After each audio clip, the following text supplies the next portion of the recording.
When life is hard, when our circumstances are difficult or challenging, joy feels elusive. During this pandemic, this strange time, the losses have been enormous and sad, stealing my joy on many days. Fear sometimes overtakes me and robs me of joy. Early in the pandemic, I began making a list of gains and losses. The ability to work remotely has been a huge win. I have enjoyed midday walks in the sunshine, which I could never do while going to the office. I've read books and listened to podcasts more than ever before. I've tried new recipes and learned to make bread and blueberry scones and the best orange Danish ever. Several great adventures we had planned were canceled or postponed. Surprisingly, other local spontaneous trips have been delightful. This has been a time of contemplation for me. I've lived through many phases of life: young adulthood, childbearing and child rearing, teenagers, college students, weddings, and now the incredible joy of being a grandparent.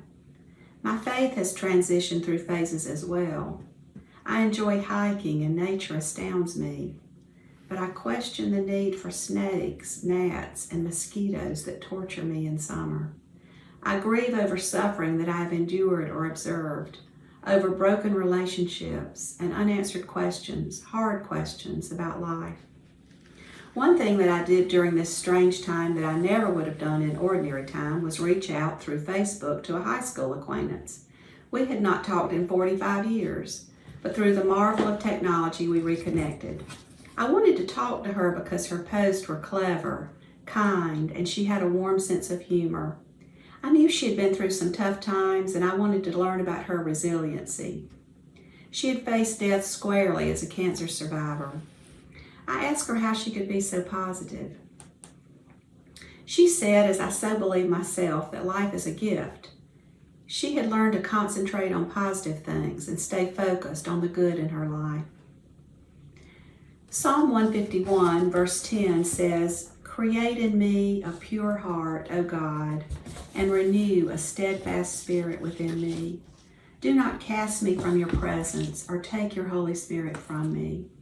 Restore to me the joy of your salvation and grant me a willing spirit to sustain me." When I focus on the moment I'm living in, I marvel at the miracle of it all. Instead of fretting over the past or worrying about the future, living in the moment helps me see the amazing gift of life. I am created in the image of God. I am deeply loved by God. God is always with me despite my circumstances, which He may or may not change. The love of God comforts me and gives me a feeling of peace deep within my soul. It gives me joy. Emmanuel, God with us. We have a hand-carved nativity set from Austria that was given to us. We've always been a bit bewildered by Joseph. We're not sure we have Joseph. The two figures that we interchange look really more like shepherds. That's how my faith is. There's a lot we don't understand, a lot in life that we can't explain. But we can just hold that, sit with it, hold the discomfort, hold the insecurities we feel, and balance those with the incredible love of God.